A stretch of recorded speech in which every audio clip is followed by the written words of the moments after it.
Hallelujah, Hallelujah,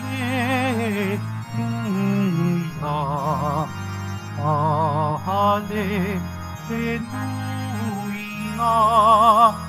Hallelujah.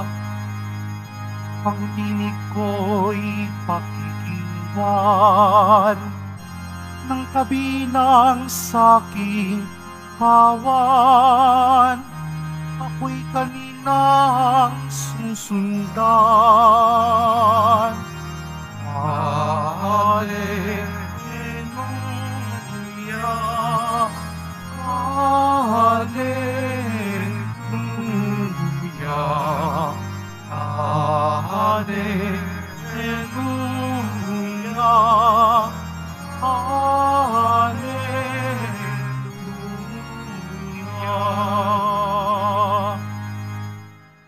Sumainyo ang Panginoon.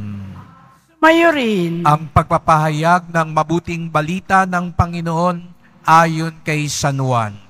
Papuri sa iyo, Panginoon. Taglamig na noon, kasalukuyang ipinagdiriwang sa templo ang pista ng pagtatalaga ng templo. Naglalakad si Jesus sa templo sa portiko ni Solomon.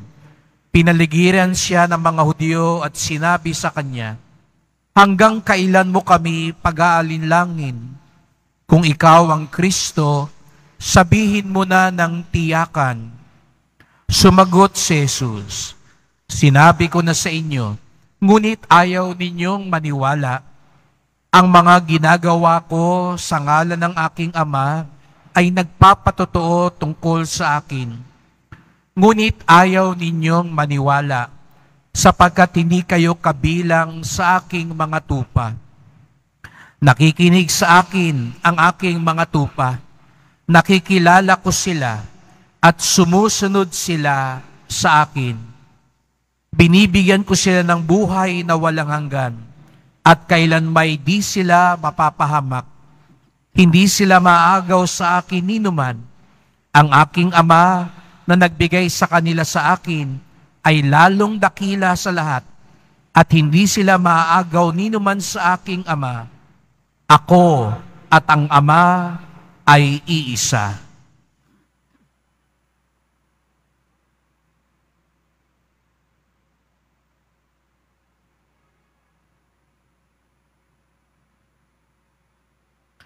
Mga kapatid, ang mabuting balita ng ating kaligtasan. Pinupuri ka namin, Panginoong Heso Kristo. Magsiupo muna po ang lahat. Magandang hapon po sa inyong lahat at maligayang pagdating sa tahanan ng ating mahal na pong Jesus Nazareno. Binabati at pinagdarasal din natin ang mga nasa online, lalo na po mga may sakit, nag-aalaga sa may sakit, at mga kababayan, mga kadeboto natin mula sa iba't ibang panig ng bansa daigdig na nais sumama sa pagdiriwang ng misa dito sa Quiapo, sa Basilica Minor at pambansang dambana ni Jesus Nazareno. Patuloy nating pinagninilayan si Jesus Nazareno bilang mabuting pastol. At lagi niyang sinasabi, ang mga tupa ko, naririnig nila, nakikilala nila ang aking tinig, kaya't sumusunod sila. Hindi ho siguro pa kayo, karamihan sa atin ay nakatagpo na ng pastol, lalo na tayong mga laking syudad. Ang pastol po ay namumuno sa kanyang tinig. Boses lang niya, sapat na para mapasunod ang mga tupa. Ngunit ang tanong, naririnig ba natin ang boses ng mabuting pastol? Kaya nga, katulad sa Ebanghelyo, yung mga Hudyo, pinaligiran nila si Jesus at sinabi nila, "Sabihan mo na lang kami ng tahasan at diretsahan. Ikaw nga ba talaga si Kristo? Ikaw ba talaga ang sugo ng Diyos?"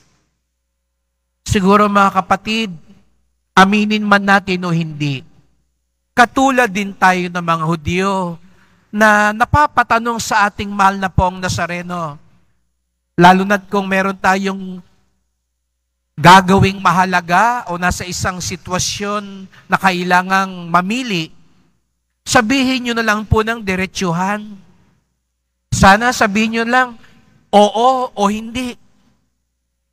Sasagutin ko ba itong nandiligaw sa akin? Tatanggapin ko ba talaga itong trabahong ito? Mag-a-abroad ba talaga ako?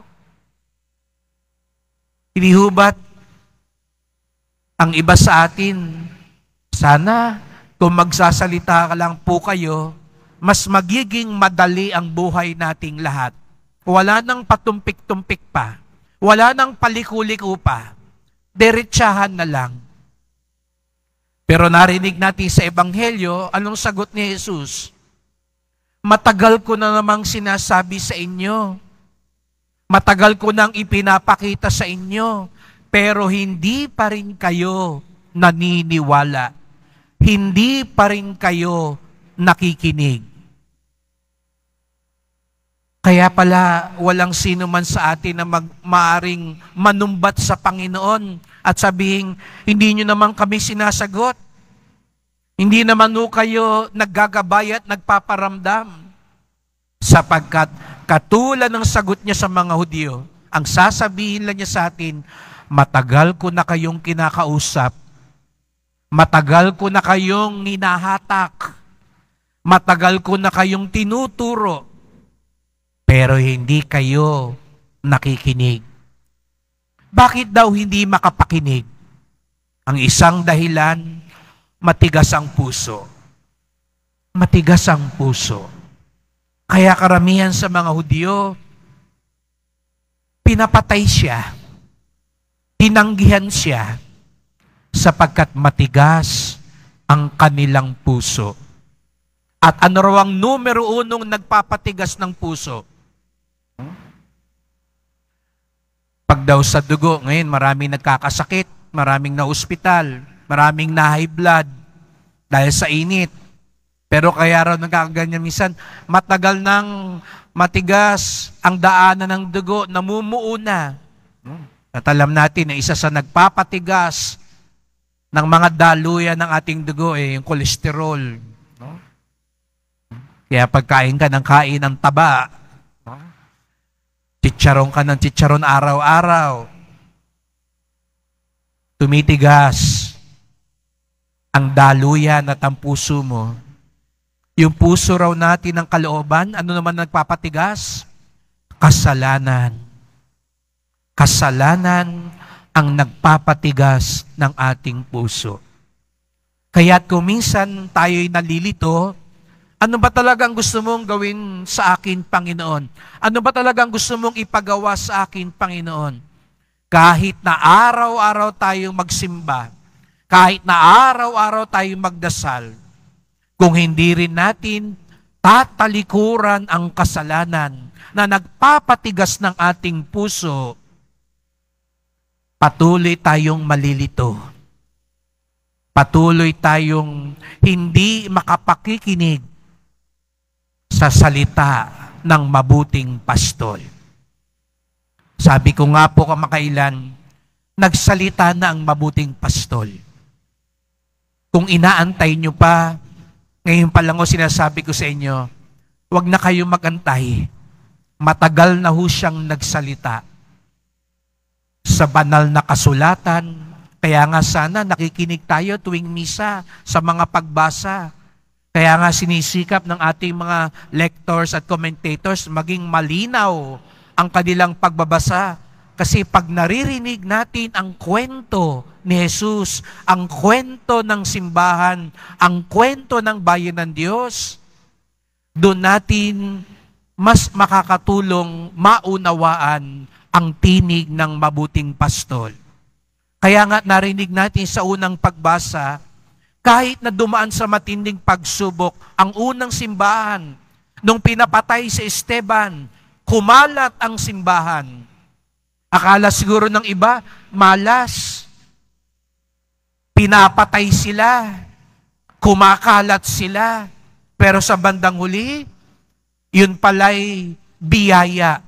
Dahil kung hindi sila kumalat, hindi kumalat ang pananampalataya.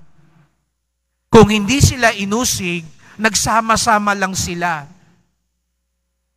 Pero nakita niyo po nun, hindi nanghina ang mga alagad dahil narinig pa rin nila ang tinig ng mabuting pastol.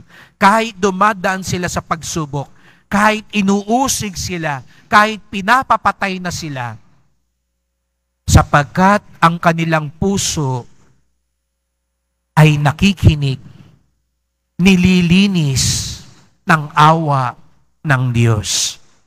Kaya't sa pagpapatuloy ng misang ito, ipagdasal po natin ang bawat isa. Siguro, bago tayo magdasal na sana marinig ko, mahal na pong Nazareno ang sagot nyo, baka ang una pa lang dapat dasal natin, mahal na pong Nazareno, palambutin nyo po ang puso ko. Mahal na pong Nazareno, tulungan nyo po akong magsisi, magkumpisal, magbalik loob, magbagong buhay, itakwil ang kasalanan para marinig ko at masunod ang iyong tinig. Sapagkat ang matigas na puso, mahihirapan talagang mapakinggan ng mabuting pastol. Pero ang pusong pinalambot ng kabutihan ang siyang makapakikinig sa tinig ni Jesus Nazareno, ang ating mabuting pastol.